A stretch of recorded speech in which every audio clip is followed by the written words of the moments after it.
معراج النبی صلی اللہ علیہ وآلہ وسلم میرے اور آپ کے آقا و مولا صلی اللہ علیہ وآلہ وسلم کا دوسرا بڑا معجزہ ہے۔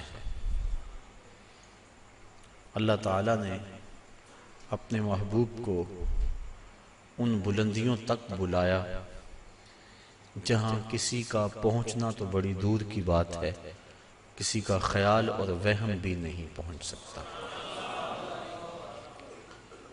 خرد سے کہہ دو کہ سر جھکا لے، گمان سے گزرے گزرنے والے، یہاں پڑے ہیں خود جہت کو لالے، کوئی کیا بتائے کدھر گئے تھے، سراغ عین و متا کہاں تھا، نشان کیف و الا کہاں تھا، نہ کوئی ساتھی نہ کوئی راہی، نہ سنگ منزل نہ مرحلے تھے، کمان امکان کے جھوٹے نکتوں تم اول و آخر کے پھیر میں ہو، محیط کی چال سے تو پوچھو کدھر کو آئے کدھر گئے تھے۔ مرغ عقل تھک کے گر پڑتا ہے، جن بلندیوں تک حضور پہنچے کسی کا خیال اور وہم بھی نہیں پہنچ سکتا۔ ابو الحسن رفاعی علیہ رحمہ کا وہ قول کئی مرتبہ پیش کر چکا ہوں۔ وہ فرماتے ہیں کہ میں نے روحانی طور پہ پرواز کی حتی ساعت تو فی الفوقانیات، یہاں تک کہ میں بہت اونچا چلا گیا، میری روح پرواز کرتی گئی، ایک عرش آیا اسے عبور کیا، دوسرا عرش آیا اسے عبور کیا، 7 لاکھ عرش عبور کر گیا۔ عرش ایک نہیں ہے، عرش کئی ہیں۔ عالم امکان اور عالم وجوب کے درمیان عرش عالم برزخ ہے۔ جب اللہ تعالیٰ دنیا پر کوئی تجلی ڈالنا چاہتا ہے تو پہلے عرش پہ ڈالتا ہے، اگر ڈائریکٹ آ جائے تو کوئی تاب نہ لا سکے۔ یہی بہتر ہے کہ وہ پردے میں روح پوش رہے، وہ اگر پردہ اٹھا دے تو کسے ہوش رہے۔ کئی عرش ہیں، کہتے ہیں میں 7 لاکھ عرش عبور کر گیا۔ پھر آواز آئی ابو الحسن رفاعی کدھر آ رہے ہو؟ کتاب کا نام ہے النبراس، علامہ عبدالعزیز فرہاروی رحمۃ اللہ تعالی علیہ کی یہ مصنفہ ہے، جو علامہ سعد الدین تفتازانی رحمۃ اللہ تعالی علیہ کی علم کلام پر مشتمل کتاب شرح عقائد نسبیہ کی تشریح ہے، اور یہ وہ کتاب ہے جو تمام مکاتیب فکر کے مدارس میں سبقاً پڑھائی جاتی ہے۔ تو حضرت علامہ عبدالعزیز فرہاروی نے اس واقعہ کو لکھا، اور اس میں کسی فرقے اور گروہ کا اختلاف بھی نہیں ہے کہ روح پرواز کر سکتی ہے۔ کہتے ہیں میں 7 لاکھ عرش عبور کر گیا۔ پھر آواز آئی ابو الحسن رفاعی کدھر آ رہے ہو؟ تو میں نے عرض کی مالک معراج کی رات جس عرش پہ محبوب کے قدم آئے تھے، میں تو اس عرش کی تلاش میں نکلا ہوں، نہ سفر بشرط معال ہے، نہ طلب بقید سوال ہے، فقط ایک سیری ذوق کو میں بھٹک رہا ہوں کہاں کہاں، میرے دل کی یہ خلوتیں کئی بار سج کے اجڑ گئیں، مجھے بارہا یہ گماں ہوا تم آ رہے ہو کشاں کشاں۔ کہا میں تو اس عرش کی تلاش میں ہوں۔ پھر آواز آئی ارجع لا وصول لکا، ابو الحسن رفاعی پلٹ جاؤ، تم کروڑوں سال بھی پرواز کرو لیکن جس عرش کی چھاتی پہ میرے محبوب کے قدم آئے ہیں وہاں تمہارا خیال بھی نہیں پہنچ سکتا۔ کوئی حد ہے ان کے عروج کی، بلغ العلاب کمال، جن بلندیوں تک وہ پہنچے کسی کا تصور بھی نہیں پہنچ سکتا۔ بشر بھی پیچھے رہ گئے، نوری بھی پیچھے۔ نوریوں کا امام سدرہ پہ ہاتھ جوڑ رہا ہے، لو دنو تو ان ملتن لہ ترکتو، اگر میں ایک پورے کے برابر بھی آگے جاؤں تو میرے پر جلتے ہیں۔ کوئی فلک تے رہ یار گیا، کوئی جا سدرہ تے ہار گیا، ایک کالیاں زلفاں والا سی جڑا عرش تو بھی لنگ پار گیا۔ وہاں تک پہنچے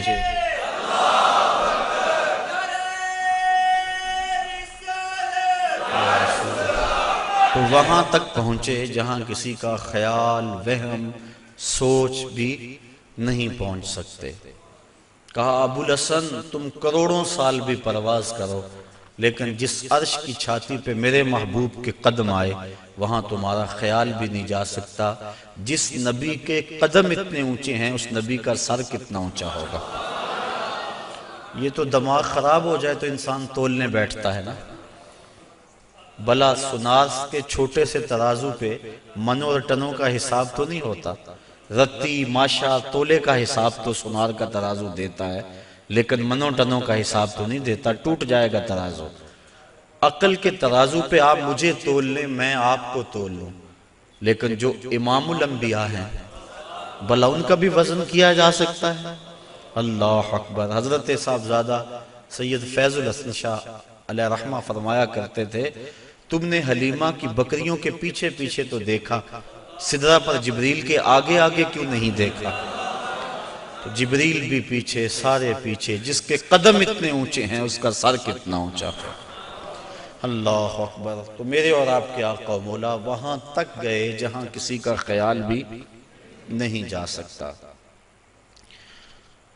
یہ سفر، اور یہ میری زبان سے سفر نکلا، اس کو قرآن نے ویسے سیر کہا ہے، سبحان الذی اسریٰ بعبدہ، اس کو قرآن نے سفر نہیں کہا، سیر کہا۔ سفر معراج نہیں، سیر معراج۔ اور آپ جانتے ہیں کہ سفر اور سیر میں کتنا فرق ہے۔ آپ صبح سیر کرنے نکلتے ہیں تو 1 کلومیٹر کا فاصلہ 1 گھنٹے میں طے کرتے ہوں گے، راستے میں ہر منظر پہ رکتے ہوں گے، کہیں پھول کھلا ہے تو طبیعت وہیں مچل گئی، رک گئے، اس کی خوشبو سونگھتے گئے اور اس کی پتیوں کا نظارہ دیکھتے رہے۔ بندہ سیر کرے تو گھنٹے لگتے ہیں، اور اگر آپ سفر کریں تو چند لمحوں میں طے کریں گے۔ یہ معراج میں اتنی جلدی گئے اور پلٹ بھی آئے، بستر بھی گرم تھا، زنجیر بھی ہل رہی تھی، پانی بھی بہہ رہا تھا، اور ہو کے آ بھی گئے، اتنی تیز گئے اور آئے۔ قرآن نے اس کو سفر نہیں کہا یہ میرے نبی کی ابھی سیر ہے۔ تو میرے نبی کی سیر اتنی تیز ہے، سفر کتنا تیز ہوگا۔ اور میرا خیال ہے اسی پر اگر ہم غور کر لیں، ہم کہتے ہیں جب امتی مشکل میں نبی کو پکارتا ہے تو نبی مدد کو پہنچتے ہیں۔ کہا جاتا ہے کیسے اتنی جلدی آ جاتے ہیں؟ تو ظاہر ہے کہ جب کوئی دکھی پکارے پھر نبی سیر کرتا تو نہیں آتا، پھر تو سفر کرتا آتا ہے، اور جس کی سیر اتنی تیز ہے اس کا سفر کتنا تیز ہوگا۔ تو محبوب خدا اتنے سریع رفتار ہیں، اور کہاں تک پہنچے انسان کی عقل تھک جاتی ہے، یہاں تک کسی کا خیال اور تصور بھی نہیں پہنچ سکتا۔ یہ ایک الگ مضمون ہے۔ میں نے آج گفتگو یہ کرنی ہے کہ اللہ تعالیٰ کے عجائب قدرت کی نشانیاں جس لیے اللہ نے اپنے محبوب کو بلایا تھا وہ کیا تھیں، اور اللہ نے اپنے محبوب کو کیا دکھایا۔ سب سے بڑی نشانی اور سب سے بڑی دولت جو محبوب کے دامن میں ڈالی گئی اور حضور کو عطا کی گئی وہ اپنا دیدار تھا۔ سب سے بڑی دولت جو اللہ تعالیٰ نے اپنے محبوب کو عطا فرمائی وہ اپنا دیدار تھا۔ رخ سے پردہ ہٹا دیا اور محبوب کو اپنا جلوہ دکھا دیا۔ اللہ اکبر۔ اعلی حضرت امام اہل محبت امام الشاہ احمد رضا خان فاضل بریلوی علیہ رحمہ فرماتے ہیں، اور غیب بلا تم سے کیا نہاں ہو، جب خدا ہی تم سے نہ چھپا تم پہ کروڑوں درود۔ اب اس میں بھی اختلاف ہے کہ کیا دیدار الہی حضور نے معراج کی رات کیا تھا یا نہیں کیا تھا۔ بعض لوگوں کا موقف یہ ہے کہ حضور گئے تھے اور سدرۃ المنتہا کے پاس جبریل امین کو دیکھ کر آ گئے تھے، اللہ تعالیٰ کا دیدار نصیب نہیں ہوا۔ اگر یہ بات ہے تو پھر معراج موسیٰ علیہ السلام اور معراج مصطفیٰ میں فرق کیا ہوا کہ انہوں نے بھی نہ دیکھا اور یہ بھی نہ دیکھ سکے؟ اور جبریل کو اگر دیکھنے گئے تھے، جبریل تو 26,000 مرتبہ حضور کی چوکھٹ پہ آیا تھا، تو پھر حضور علیہ السلام وہاں گئے۔ اللہ تعالیٰ نے سورہ نجم کے اندر بیان فرمایا کہ ما کذب الفؤاد ما رأى، ما کذب الفؤاد ما رأى، جو آنکھ نے دیکھا دل نے اس کی تکذیب نہیں کی بلکہ تصدیق کر دی۔ تصدیق کون کرتا ہے؟ ایک شخص اچانک یہاں نظر آئے اور میں گمان کروں کہ یہ فلاں شخص ہے، تو میں آپ سے پوچھوں جناب یہ وہی ہے؟ تو جس نے اسے دیکھا ہوگا، جو اسے پہچانتا ہوگا، وہی کہے گا نا جناب ہاں یہ وہی ہے، اور جس نے میری طرح پہلی مرتبہ دیکھا ہے وہ تصدیق تو نہیں کر سکتا۔ تصدیق تو وہ کرتا ہے جس نے پہلے دیکھا ہو۔ اب اللہ قرآن میں کہتا ہے ما کذب الفؤاد ما رأى، جو آنکھ نے دیکھا دل نے اس کی تائید کی۔ آنکھ نے دل سے پوچھا یہ وہی ہے، تو دل نے کہا ہاں وہی ہے جو درد بن کے رہتا تھا۔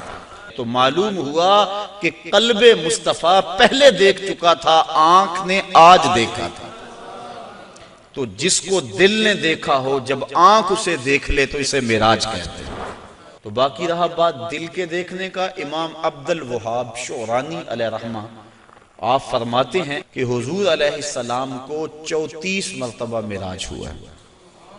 33 مرتبہ حضور کو قلبی اور روحانی معراج ہوا ہے، اور 1 مرتبہ سر کی آنکھوں سے اپنے رب کو دیکھا ہے۔ تو دل تو پہلے بھی جلوے پا چکا تھا، دل کو پہلے بھی انوار کی دولت ملی تھی، اور آنکھ نے آج پہلی بار دیکھا تھا۔ تو جو دل میں ہو جب سامنے آ جائے تو اسے معراج کہتے ہیں۔ تو ما کذب الفؤاد ما رأى، آنکھ نے جو دیکھا پھر دل نے اس کی تائید کر دی، تصدیق کر دی، تردید نہیں کی۔ اس پر علماء کی ابحاث ہیں، گفتگو ہے۔ حضرت امام احمد بن حنبل سے کسی نے پوچھا کیا لیلۃ المعراج کو محبوب علیہ السلام نے اپنے رب کو دیکھا؟ آپ نے فرمایا رآہ رآہ رآہ حتی انقطع نفسہ، آپ نے فرمایا ہاں دیکھا ہاں دیکھا، اتنی بار یہ لفظ کہے کہ آپ کی سانس ٹوٹ گئی۔ کہا وہ گئے دیکھنے تھے اور دیکھ کر آئے تھے۔ اور اللہ تعالیٰ جل شانہ نے سورہ نجم کے اندر اس بات کو بڑی تفصیل کے ساتھ بیان فرما دیا کہ ارشاد فرمایا ما کذب الفؤاد ما رأى، جو آنکھ نے دیکھا دل نے اس کی تصدیق کی۔ افتمارونہ علی ما یری، تو کیا تم ان سے ان کے دیکھے ہوئے پر جھگڑتے ہو، تم بحث کرتے ہو ان کے دیکھے ہوئے پہ؟ آگے سنیے ذرا قرآن نے کیا کہا، وَلَقَدْ رَآهُ نَزْلَةً أُخْرَى، اچھا پھر سنو، اس نے 1 بار نہیں 2 بار دیکھا۔ تم ان کے دیکھے پہ جھگڑتے ہو کہ دیکھا کہ نہیں دیکھا؟ افتمارونہ، کیا تم ان سے بحث کرتے ہو؟ الا، اس بات پر، ما یرا، انہوں نے جو دیکھا۔ کہا وَلَقَدْ رَآهُ نَزْلَةً أُخْرَى، تو انہوں نے 2 مرتبہ دیکھا۔ اللہ اکبر۔ اور پھر آگے چل کے ارشاد فرمایا ما زاغ البصر وما طغى، اور ایسا دیکھا کہ آنکھ بھی نہیں جھپکی، آنکھ بھی نہیں جھپکی، نہ آنکھ جھپکی نہ حد سے بڑی۔ جب بندہ سورج کو دیکھتا ہے تو نظر چندھیا جاتی ہے اور دیکھ نہیں پاتا۔ حضرت موسیٰ علیہ السلام جلال خداوندی کی تاب نہ لا سکے، خرّ موسیٰ صاعقہ، قرآن نے کہا نا، زمین پہ بے ہوشی ہوئی اور تشریف لے آئے، اور جب سر اٹھایا اٹھے انی تبت الیک کے نغمے گانے لگے۔ لیکن یہاں کیا ہے، آنکھ بھی نہیں جھپکی، اور آنکھ میں طغیانی اور سرکشی بھی نہیں آئی۔ یہ کون کہہ رہا ہے؟ مالک کہہ رہا ہے کہ ایسا دیکھا کہ آنکھ بھی نہیں جھپکتا، نہ حد سے بڑھتی ہے آنکھ اور نہ آنکھ چندھیاتی ہے۔ دنیا پہ ضابطہ یہ ہے کہ جب کسی منظر کو کوئی ناظر دیکھے تو ناظر منظر کی تعریف کرتا ہے۔ گرمیوں میں آپ شمالی علاقہ جات میں نکل جاتے ہیں، وادی کیلاش میں چلے جاتے ہیں، سواد، کاغان، کتنی خوبصورت وادیاں اللہ نے پاکستان کو عطا فرمائی ہیں۔ وہاں آپ جاتے ہیں، جب واپس پلٹتے ہیں تو دوستوں کے سامنے منظر کشی کرتے ہیں کہ پہاڑوں سے اترتی ہوئی آبشاریں، گنگناتی ہوئی ندیاں، اور درختوں کی وہ قطاریں پریوں کی صورت کے اندر پہاڑوں پہ موجود تھیں۔ برف پوش وادیوں کا بھی تذکرہ کرتے ہیں، اٹکیلیاں کرتے ہوئے دریاؤں کے پانیوں کا تذکرہ کرتے ہیں۔ آپ پلٹ کے آ کے منظر نگاری کرتے ہیں کہ حد ہو گئی، کیسا حسن تھا۔ علامہ اقبال علیہ رحمہ جب ان علاقوں میں گئے، کشمیر کے علاقوں میں، تو انہوں نے آ کر کہا من خدا را آنجا دیدم بے حجاب، لوگوں میں اس کو وہاں بے حجاب دیکھ کر آیا۔ اللہ اکبر۔ تو وہ کیسا منظر ہے، بندہ دیکھتا ہے تو دیکھنے والا منظر نگاری کرتا ہے۔ لیکن دنیا کا ضابطہ یہاں یہی رہا ہے کہ ناظر منظر کی تعریف کرتا ہے، واہ واہ کیسا منظر تھا، نظر کہتی ہے واہ واہ کیسا منظر تھا۔ لیکن پہلی مرتبہ ایسا ہوا جب نگاہ مصطفیٰ نے جمال خدا کو دیکھا تو منظر پکار اٹھا، ما زاغ البصر وما طغی، واہ واہ کیسی آنکھ ہے، نہ بھٹکتی ہے نہ بہکتی ہے۔ اللہ اکبر۔ تو منظر نے پہلی مرتبہ نظر کی تعریف فرمائی، تو ایسا دیکھا کہ ایسا کسی نے نہیں دیکھا ہوگا جیسا مصطفیٰ نے دیکھا۔ اللہ تعالیٰ نے اپنے محبوب علیہ السلام کو فرمایا، یا محمد انت و انا و ما سوا ذالک خلقت لاجلک، محبوب ایک تو ہے ایک میں ہوں، اور اس کے علاوہ جو کچھ ہے میں نے تیرے لیے پیدا کیا۔ تو حضور علیہ السلام نے جواباً عرض کی، اللہم انت و انا و ما سوا ذالک ترکتہ لاجلک، مالک ایک تو ہے ایک میں ہوں، اور اس کے علاوہ جو کچھ تو نے میرے لیے پیدا کیا سب کچھ تیرے لیے چھوڑ آیا ہوں۔ اللہ تعالیٰ نے اپنے محبوب کو بہت کچھ دیا، جھولیاں بھر دی، ہماری عقلیں احاطہ نہیں کر سکتی۔ امام حقی لکھتے ہیں 70,000 اسرار تھے، 70,000 رموز اور 70,000 حکایتیں، بہت کچھ عطا کرنے کے بعد فرمایا، محبوب یہ تو میں نے تجھے اپنی مرضی سے دیا، اب تو بتا تیری چاہت کیا ہے۔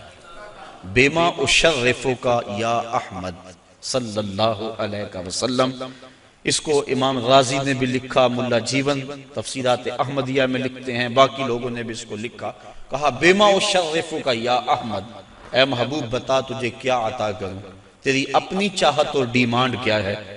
اب ایک منٹ کے لیے میں آپ کو اختیار دے دوں، مجھے اختیار دیا جائے کہ مانگو کیا مانگنا ہے، تو ہمارے سوال سے ہماری ذہنی اپروچ کی خبر ہو جائے گی، کس کی سوچ کتنی بلند ہے، کیا مانگتا ہے۔ کسی کے سوال سے اس کے اندر کی کیفیت سمجھ میں آ جاتی ہے، کسی کی عظمت کا اندازہ کرنا ہو تو اس کے سوال سے اندازہ کیا جا سکتا ہے۔ اب اللہ نے اپنے محبوب کو اختیار دیا کہ محبوب مانگ کیا مانگتا ہے۔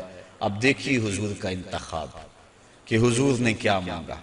جب کہا بیما اشرفک، تجھے کس چیز سے نوازوں، تو عرض کی بنسبتی الیک شرفنی بالعبودیہ، اے اللہ ساری زندگی میں نے کہا کہ تو میرا رب ہے، سجدوں میں، قیام میں، رکوع میں، بدر کی وادی میں پتھر کھانے کھائے، اور میں نے کہا کہ تو میرا رب ہے، مطاف میں، حتیم میں، کعبۃ اللہ میں، سین حرم میں، ہر جگہ میں نے کہا کہ تو میرا رب ہے۔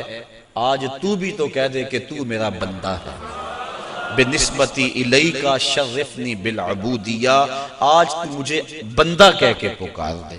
تو اللہ تعالیٰ نے اپنے محبوب علیہ السلام کو معراج کے واقعہ میں جہاں بھی پکارا عبد کہہ کے، سبحان الذی اسری بعبدہ فاوحی الی عبدہ ما اوحی، اور پھر 50 نمازوں کا تحفہ دے کر حضور علیہ السلام کو روانہ کیا۔ تفصیلات بہت ساری ہیں، اختصار کے ساتھ اپنے مضمون کی طرف آ رہا ہوں۔ حضرت موسیٰ علیہ السلام چھٹے آسمان پہ ملے اور کہا کیا ملا، بتلایا کہ 50 نمازیں ملی ہیں، اور جنابت پر 7 مرتبہ غسل کرنا ملا ہے، کسی کپڑے کو نجاست لگ جائے تو 7 بار اس کو دھونا اور اس سے وہ پاک ہو جائے گا، مجھے یہ ملا ہے۔ اللہ کی بارگاہ میں حاضر ہوا اور یہ تحائف لے کر پلٹا ہوں۔ تو حضرت موسیٰ علیہ السلام نے کہا کہ آپ کی امت اتنا بوجھ برداشت نہیں کر سکتی، چونکہ میں بنی اسرائیل کا تجربہ رکھتا ہوں، یہ 50 نمازیں نہیں پڑھیں گے۔ اللہ کی بارگاہ میں جائیں اور تخفیف کی درخواست کریں۔ حضور علیہ السلام حاضر ہوئے، تخفیف کی درخواست کی، 5 نمازیں معاف ہوئی، باقی 45 رہ گئی، اس طرح باقی معاملات میں بھی تخفیف ہوئی۔ پھر آئے، انہوں نے پھر کہا، پھر گئے، پھر آئے، حتیٰ کہ علی حاضر قیاس 5 نمازیں رہ گئیں۔ حضرت موسیٰ علیہ السلام نے عرض کی کہ حضور ایک مرتبہ اور جائیے۔ فرمایا مجھے اب اپنے رب سے حیا آتی، چونکہ عادت باری تعالیٰ یہ تھی کہ ہر بار 5 نمازیں معاف ہوتی تھی، اب رہ ہی 5 گئی تھی، اب جاتے تو اللہ یہ بھی رخصت دے دیتا، جو 50 سے 5 کر سکتا ہے وہ 5 میں بھی تخفیف فرما سکتا تھا، لیکن کہا اب مجھے اپنے رب سے حیا آتی ہے۔ اب اس پر 2-3 باتیں، ایک یہ کہ اللہ کے علم میں بلا نہیں تھا کہ بالآخر 5 نمازیں رہ جانی، پتا تھا نا اللہ کو بالآخر 5 رہ جانی، تو اللہ دیتا ہی 5، پہلے 50 دی، پھر گئے، پھر 5 معاف کی، پھر گئے، حتیٰ کہ 9 مرتبہ جانا ہوا اور پھر 5 رہ گئی۔ اللہ تعالیٰ کا علم بڑا وسیع ہے اور اللہ تعالیٰ کا علم قدیم ہے اور حادث نہیں، تو اس کو پتا تھا کہ بالآخر 5 نمازیں رہ جانی ہیں، وہ عطا ہی 5 کرتا، لیکن اگر وہ 5 دیتا لوگوں کو عظمت مصطفیٰ کا علم کیسے ہوتا؟ اللہ کے ہاں جو محبوب علیہ السلام کی محبوبیت ہے اس کا پتہ کیسے چلتا؟ اور دوسری بات، لا تبدیل لکلمات اللہ، اللہ کی باتیں تبدیل، اور یہاں بظاہر 9 مرتبہ تبدیلی آئی ہے۔ کتنی مرتبہ؟ تو اللہ تو فرماتے ہیں میری باتیں تبدیل نہیں ہوتی، یہاں 9 مرتبہ تبدیلی آئی، تو اللہ تعالیٰ نے دوسرا ضابطہ دے دیا، من جاء بالحسنۃ فلہ عشر امثالھا، جو ایک نیکی کرے 10 کا ثواب دوں گا۔ اللہ کی باتیں نہیں بدلتی، تم 5 پڑھو گے ثواب میں 50 کا ہی عطا فرماؤں گا۔ تو یہ جو معراج ہے اس کا جو اہم ترین تحفہ امت کے لیے حضور لے کر آئے وہ نماز کی صورت میں تھا، اور ارشاد فرمایا حبب الی من دنیاکم ثلاث الطیب والنساء وجعلت قرۃ عینی فی الصلاۃ، مجھے تمہاری دنیا سے صرف 3 چیزیں پسند ہیں، خوشبو، منکوحہ عورتیں، اور میری آنکھوں کی ٹھنڈک نماز میں رکھی گئی۔ اور یہ بھی فرمایا الصلاۃ معراج المؤمنین، نماز مومنوں کا معراج ہے۔ اللہ اکبر۔ اور یہ بھی ارشاد فرمایا جس نے نماز قائم کی اس نے دین کو قائم کیا، جس نے نماز گرا دی اس نے دین گرا دیا۔ اور صحابہ فرماتے ہیں ہم مومن اور کافر کے درمیان فرق نماز سے کرتے تھے، جو نماز پڑھتا ہم سمجھتے مومن ہے تبھی تو پڑھتا، اور جو نماز نہ پڑھتا ہم سمجھتے کافر ہے تبھی نہیں پڑھتا۔ اور کل قیامت کے دن اللہ تعالیٰ سب کو ارشاد فرمائے گا کہ مجھے سجدہ کرو، آج کوئی کرتا ہے یا نہیں کرتا، کل تو چاہے گا، لیکن جو نماز نہیں پڑھتا ہوگا باوجود آرزو رکھنے کے اس کی کمر اکڑ جائے گی اور وہ اللہ کو سجدہ نہیں کر سکے گا۔ اور پھر جس صف میں دشمنان خدا کھڑے ہوں گے، فرعون، حامان، ابی بن خلف، بے نمازی کو صف میں کھڑا کر دیا جائے گا۔ ہم میں سے کیا کوئی گوارا کرتا ہے کہ فرعون کے کندھے سے کندھا جوڑ کے کھڑا ہو جائے، اور اس صف پر لعنتیں برس رہی ہوں گی جس صف میں یہ لوگ کھڑے ہوں گے؟ تو اگر ہم اس کو گوارا نہیں کرتے، اور کبھی بھی ایک مومن گوارا نہیں کرتا کہ دشمنان خدا کے ساتھ کھڑا ہو، تو پھر اگر ہم نماز نہیں پڑھتے تو ہمیں توبہ کر کے پچھلی بھی نمازیں پڑھنی چاہیے، قضا کرنی چاہیے، اور آئندہ ہمیں قصد کر لینا چاہیے کہ آج کے بعد نماز نہیں چھوڑیں گے۔ حضرت ابو ذر غفاری رضی اللہ تعالی عنہ کے ساتھ حضرت عثمان رضی اللہ تعالی عنہ تھے۔ ایک تو حضرت عثمان بن عفان ہیں، یہ اور صحابی ہیں۔ کہتے ہیں کہ ہم اکٹھے جا رہے تھے، راستے کے اندر ایک درخت آیا جس کی ایک شاخ لٹک رہی تھی جس کے اوپر زرد پتے تھے۔ حضرت ابو ذر نے ان کو پکڑ کے شاخ کو زور سے جنبش دی، جتنے بھی پتے تھے زرد وہ گر گئے اور شاخ اریاں ہو گئی۔ میں اس منظر کو دیکھ کے محظوظ ہوتا رہا۔ پھر حضرت ابو ذر غفاری میری جانب متوجہ ہوئے اور کہنے لگے اے عثمان، تو نے پوچھا نہیں کہ میں نے اس شاخ کو یوں پکڑ کے جھٹکا کیوں دیا ہے؟ تو کہتے ہیں میں نے کہا اچھا پھر آپ بتا دیں کہ آپ نے شاخ کو جھٹکا کیوں دیا ہے۔ کہا ایک دن میں حضور کے ساتھ جا رہا تھا، راستے میں ایسا ہی ایک درخت آیا اور اس کی شاخ تھی جس پہ زرد پتے تھے، آقا کریم نے اس کو پکڑ کے جنبش دی، پتے یوں ہی جھڑ گئے۔ میں اس منظر کو دیکھ رہا تھا، آقا کریم نے میری طرف دیکھ کر کہا ابو ذر تو نے پوچھا نہیں میں نے شاخ کو جنبش کیوں دی ہے؟ تو میں نے یوں عرض کی حضور آپ بتا دیں کہ آپ نے کیوں جنبش دی؟ تو کہا اے ابو ذر جس طرح میں نے شاخ کو جنبش دی اور سارے پتے جھڑ گئے، اس طرح جب کوئی بندہ نماز کے لیے کھڑا ہو جاتا ہے سارے گناہ جھڑ جاتے ہیں۔ آقا کریم علیہ السلام نے معراج کی رات جو خاص چیزیں دیکھیں اور امت کو بیان فرمائیں، لِنُرِيَهُ مِنْ آیاتنا، اور معراج کا مقصد تھا محبوب کو بہت کچھ دکھلانا، سب سے بڑی دولت اپنا دیدار اور بہت کچھ، جنت دوزخ کا جو ہے حضور نے مشاہدہ کیا۔ تو حضور نے کچھ لوگوں کو دیکھا کہ ان کے سر پتھر کے ساتھ کچلے جا رہے تھے، اور پھر اس کے بعد پھر وہ ٹھیک ہو جاتے، پھر دوبارہ ان کو کچلا جاتا۔ تو جبریل امین سے حضور علیہ السلام نے پوچھا کہ یہ کون لوگ ہیں اور ان کے سر کیوں کچلے جا رہے ہیں؟ تو جناب جبریل امین نے عرض کی کہ حضور یہ وہ لوگ ہیں کہ جن کے سر نماز کی وجہ سے بوجھل رہا کرتے تھے اور آج ان کو یہ سزا دی جا رہی ہے۔ تو نماز سے سروں کا بوجھل رہنا یہ اس قدر کبھی امر ہے کہ قیامت کے دن اس کی سخت سزا ہوگی۔ آپ نے علماء سے سینکڑوں بار یہ سنا، اول ما یحاسب بہ العبد یوم القیامہ الصلاۃ، قیامت کے دن بندے سے سب سے پہلا سوال نماز کا کیا جائے گا، اور اگر پہلا سوال کا جواب بھی نہ آیا اگلی باتیں تو بعد میں ہیں، اس لیے ہمیں قصد کرنا چاہیے کہ آج کے بعد نماز نہیں چھوڑیں گے۔ حضور علیہ السلام نے معراج کی رات ایک شخص کو دیکھا، لکڑیوں کا ایک بہت بڑا گٹھا تھا جس کو اٹھانے کی کوشش کرتا تھا لیکن اس سے وہ اٹھایا نہیں جاتا تھا، بھاری تھا، اس کی طاقت سے زیادہ تھا، لیکن اس کے باوجود وہ دائیں بائیں سے لکڑیاں اس کے اندر شامل کرتا تھا۔ پوچھا کہ یہ کون شخص ہے؟ اس کا جو گٹھا ہے لکڑیوں کا وہ پہلے بڑا بھاری ہے اور مزید وہ لکڑیاں دائیں بائیں سے لے کر اس کے اندر شامل کر کے اس کو مزید وزنی کرتا چلا جا رہا ہے۔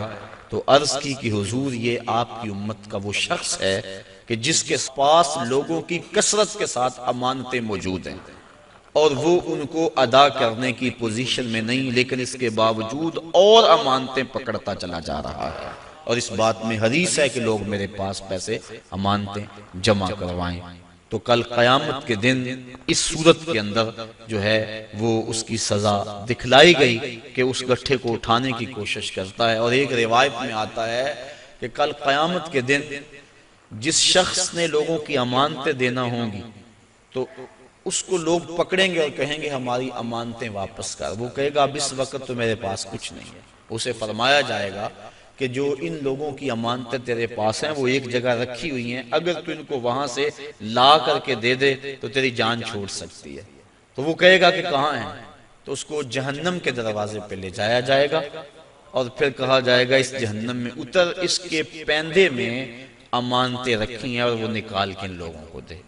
اور حدیث کی روح سے جہنم کی جو گہرائی ہے وہ 70 سال لگتے ہیں اس کی تہہ تک پہنچنے میں۔ آقا کریم تشریف فرما تھے کہ ایک دھماکے کی آواز آئی، پوچھا صحابہ اس آواز کو سنا؟ عرض کی ہاں۔ فرمایا کہ یہ آواز کیسی ہے؟ اللہ و رسولہ عالم۔ عرض کی اللہ اس کا رسول جانتا ہے۔ فرمایا 70 سال قبل جہنم میں ایک پتھر پھینکا تھا، اب وہ پیندے پہ گرا ہے، یہ اس کے گرنے کی آواز ہے۔ تو 70 سال جاتے ہوئے لگتے ہیں اور 70 سال آتے ہوئے لگتے ہیں۔ بعض لوگ کہہ دیتے ہیں یار اگر جہنم میں گئے بھی تو ایک جھٹکا لگے گا، اگر ایک جھٹکا بھی لگا تو 140 سال لگ جائیں گے۔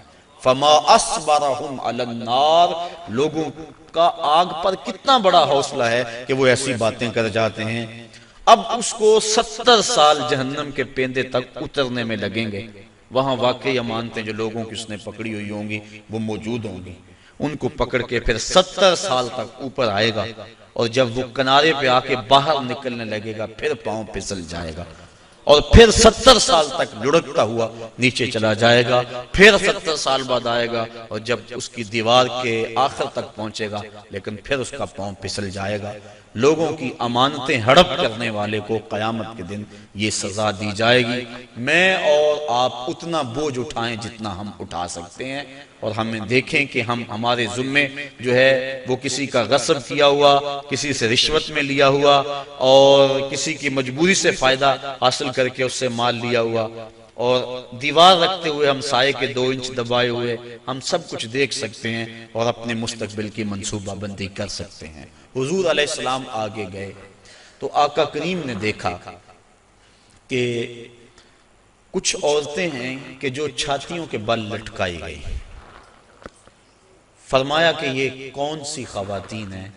تو عرض کی کہ حضور آپ کی امت کی یہ وہ عورتیں ہیں جو زنا کیا کرتی تھیں اور آج ان کو یہ سزا دی جا رہی ہے۔ اس سے آگے بڑھے تو دیکھا کہ کچھ لوگوں کے سامنے خوشبودار اور چھوٹے چھوٹے ٹکڑے گوشت کے پڑے ہوئے ہیں لیکن وہ اس کو نہیں کھا رہے۔ آگے بدبودار اور متعفن کھانا پڑا ہوا ہے، گوشت پڑا ہوا ہے، وہ اس کو کھا رہے ہیں۔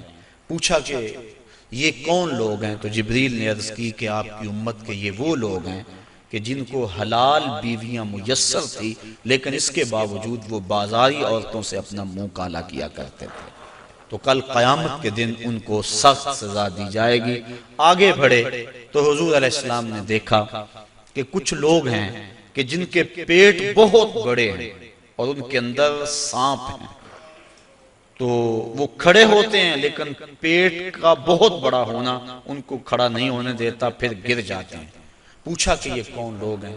تو بتلایا گیا کہ یہ وہ لوگ ہیں جو سود کھایا کرتے تھے۔ سود کی حرمت قرآن مجید میں بڑی وضاحت کے ساتھ آئی اور فرمایا سود لینے والا، حضور نے ارشاد فرمایا سود دینے والا، سود کی رقم پہ گواہ بننے والا اور سود کی رقم کے معاملے کو لکھنے والا گناہ میں برابر کے شریک ہے۔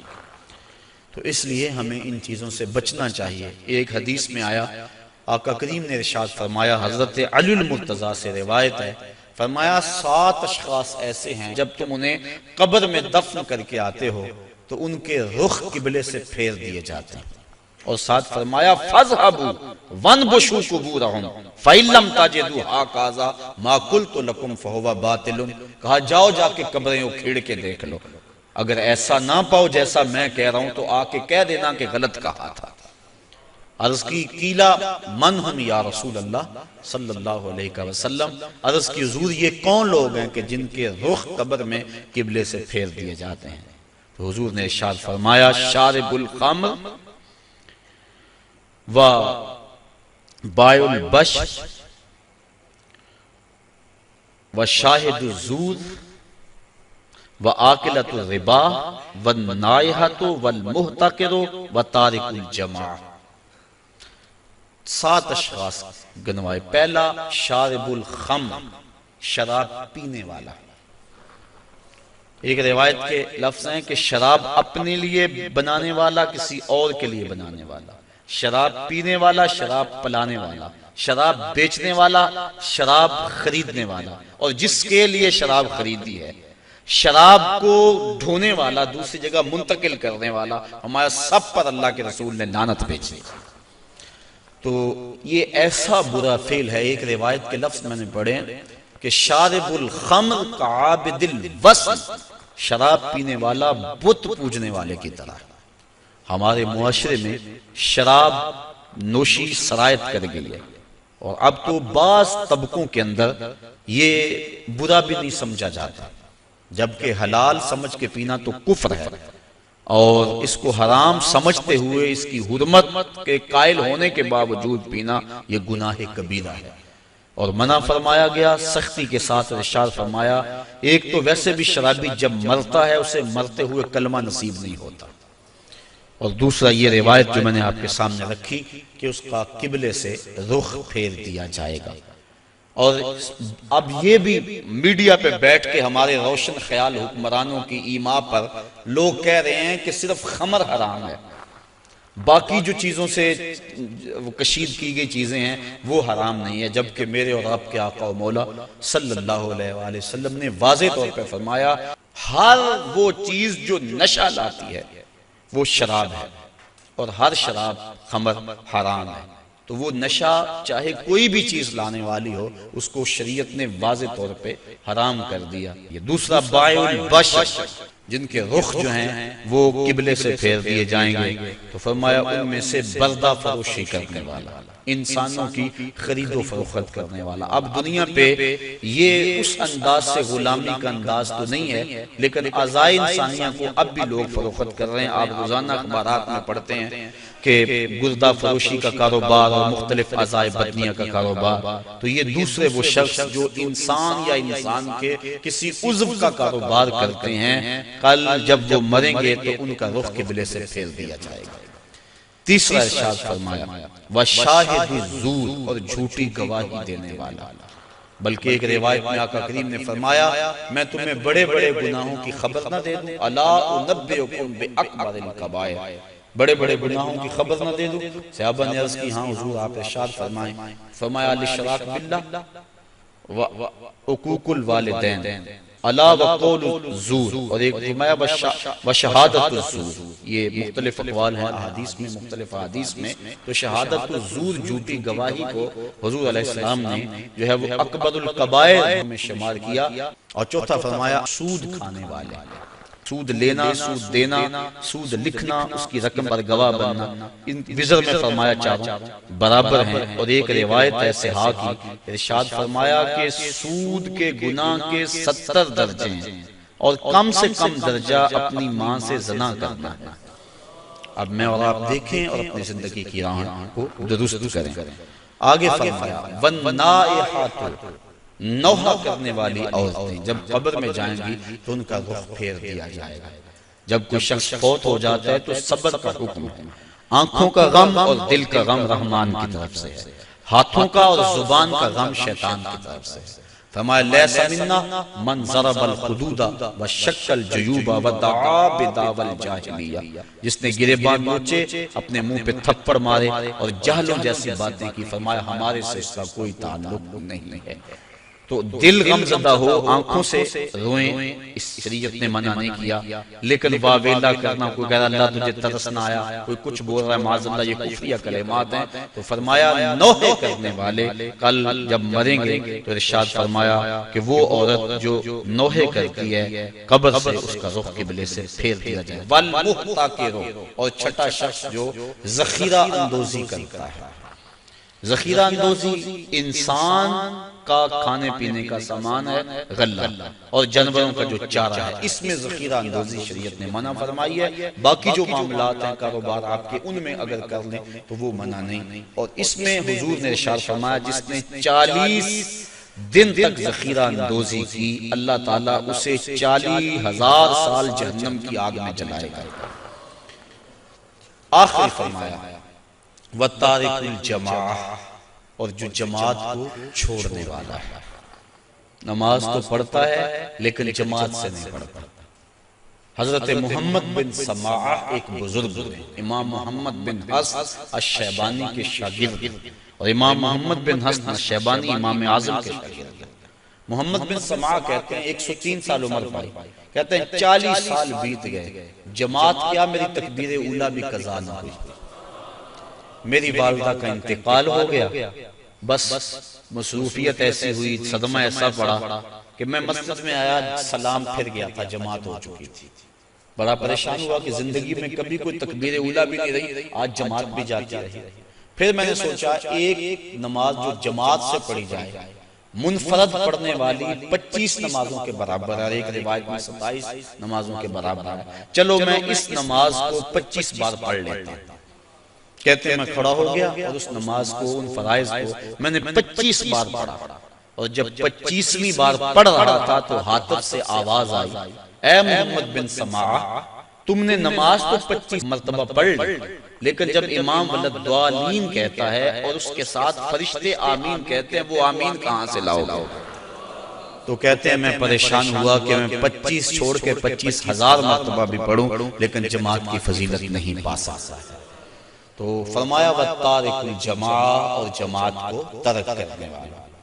حضور علیہ السلام نے ارشاد فرمایا کہ پھر میں آگے بڑھا تو میں نے کچھ لوگوں کو دیکھا کہ ان کی زبانیں لوہے کی کینچیوں سے کاٹی جا رہی تھی. میں نے جبریل امین سے پوچھا کہ یہ لوگ کون ہیں کہ جن کی زبانیں لوہے کی کینچیوں سے کاٹی جا رہی ہیں؟ جبریل نے عرض کی کہ حضور یہ آپ کی امت کے وہ فتنہ پرور خطیب ہیں جو کہتے کچھ اور تھے، کرتے کچھ اور تھے. ہاؤلائی خطباء الفتنہ، یہ فتنہ پرور خطیب ہیں جن کی زبان معاشرے میں آگ لگاتی تھی اور زمانے کو کچھ اور کہتے تھے لیکن اپنا عمل اور اپنا کردار ان کا کچھ اور تھا. اس لیے منبر و محراب کے جو وارث ہیں ان کو ایک ایک لفظ جو ہے وہ تول کے بولنا چاہیے، اور اس پر پہلے عمل ہو تو لفظ لوگوں کے دلوں میں اترتے ہیں. تقریر سادہ ہو یا مختصر ہو اس سے کوئی غرض نہیں ہے، لیکن اگر انسان کی گفتگو کے پیچھے اس کے اپنے عمل کی قوت نہیں ہوگی تو چاہے اس کی تقریر سے لوگ لوٹ پوٹ ہو جائیں اور سارا دن دھوم مچی رہ کے حد ہو گئی، لیکن اس کے اثرات روح تک نہیں پہنچیں گے، وہ دماغ تک ہی ٹھہر جائے گی، دل تک نہیں پہنچ پائے گی۔ اس لیے فرمایا یہ آپ کی امت کے وہ فتنہ پرور خطیب ہیں کہ جو زبان سے کچھ اور کہتے ہیں اور ان کا اپنا کردار اور عمل اور ہے۔ انسان جب اپنی زبان کو کھولے تو اپنے عمل کا جائزہ لے لے۔ آپ اور میں بھی جو ہے وہ اپنی زندگی میں اس چیز کو غور کے ساتھ دیکھیں۔ غالباً حضرت باجید بستامی آپ کے پاس ایک بڑھیا آئی اور اس نے کہا کہ میرا جو بیٹا ہے یہ گڑ بہت کھاتا ہے، میٹھا بہت کھاتا ہے، آپ اس کو تاکید کر دیں، کوئی تعویذ لکھ دیں۔ آپ نے فرمایا اس کو کہ اس کو کل لے کر آنا۔ دور دراز کا سفر تھا، پیدل سفر تھے، دوسرے دن وہ تھکی ہاری پھر آئی۔ آپ نے بچے کے سر پہ شفقت کا ہاتھ پھیرا، کہا بیٹا زیادہ مناسب نہیں ہے کسی چیز میں بھی کثرت کرنا، لہٰذا جو ہے وہ اعتدال سے آگے نہ بڑھو اور زیادہ نہ کھایا کرو۔ تو اتنا کہا اور کہا کہ جائیے، میں نے تاکید کر دی ہے۔ تو مائی نے کہا کہ حضرت کل میں آئی تھی اتنا لمبا سفر کر کے، اگر یہی بات کہنی تھی تو آپ کل ہی کہہ دیتے۔ اتنا لمبا سفر میں نے دوبارہ کیا، میں نے کہا شاید کوئی خاص عمل ہے جو آپ نے کرنا ہے۔ تو فرمایا کہ اصل بات یہ تھی کہ کل اتفاق سے میں نے خود کھایا ہوا تھا، اس لیے اسے منع کرتا تو شاید میری بات میں اثر نہ ہوتا۔ اب یہ ایک عام اور سادہ سی بات ہے، لیکن ہم اگر اپنے بچوں کو گھر میں تاکید کرتے ہیں نا، بعض کا لوگ کہتے ہیں جی بچے نماز نہیں پڑھتے، اچھا جی ان کے لیے دعا کر دیں، ہم نہیں پڑھتے چلو یہ تو پڑھیں۔ تو میں کہا کرتا ہوں یہ کیوں پڑھیں؟ جب تم نہیں پڑھتے تو یہ کیسے پڑھیں؟ ماں باپ کو خود نمونہ بننا چاہیے۔ اس طرح ہمارے علماء کو، مبلغین ہیں، مشائخ اعظام ہیں، جو بھی ذمہ دار ہے، جو بھی بات 2 4 10 20 50 لوگوں تک بات منتقل کرتا ہے، اس کو خود نمونہ بننا چاہیے۔ صرف یہ تقریر، واز، لچھے دار گفتگو اور اس سے لوگوں سے پیسے بٹور لینا یہ بات نہیں ہے، بلکہ بات جو دل سے نکلتی ہے اثر رکھتی ہے۔ اس لیے ہم بات دل سے کہیں اور جو کہیں اس پر ہمارا پہلے عمل ہو۔ اللہ کی رضا کے لیے جئیں، اللہ کی رضا کے لیے مریں، یقیناً اس کی برکات ہیں۔ وہ اقبال علیہ رحمہ نے کہا تھا کہ واعظ قوم کی وہ پختہ خیالی نہ رہی، برق طبعی نہ رہی، شعلہ میں کالی نہ رہی، رہ گئی رسم آزاں، روح بلالی نہ رہی، فلسفہ رہ گیا تلقین غزالی نہ رہی، مسجد مرثیہ خواہیں کہ نمازی نہ رہے، یعنی صاحب اوصاف وہ حجازی نہ رہے۔ اللہ تعالیٰ اپنی راہوں کا مسافر ہے۔ میاں صاحب نے کیا کہا تھا؟ پڑھنے اتے مان کرینا تے نہ آکھی نہ پڑیا، او جبار کہار صداوے متا روڑ دے وے دودھ کڑیا۔ اس لیے آخری دم تک انما الاعمال بالخواتیم، اعمال کا دار و مدار حسن خاتمہ پہ ہے۔ ادارۃ المصطفیٰ کے جتنے مبلغین ہیں، مصطفی فقیر ہیں، اور آپ لوگ جہاں جہاں سے بھی آئے ہیں، بس یہ کوشش کریں، یہ اپنا مزاج بنا لیں کہ جو کہنا ہے اس پر پہلے عمل کریں، اور اپنا عمل بہت زیادہ ہونا چاہیے تاکہ قوت کے ساتھ، عمل کی طاقت کے ساتھ کہیں بھی وہ بات دلوں میں اترنے کا فن جانتی ہے۔ اللہ تعالیٰ مجھے اپنی رحمتوں کے اور کرم نوازیوں کے حصار میں رکھے۔ وآخر دعوانا ان الحمدللہ رب العالمین۔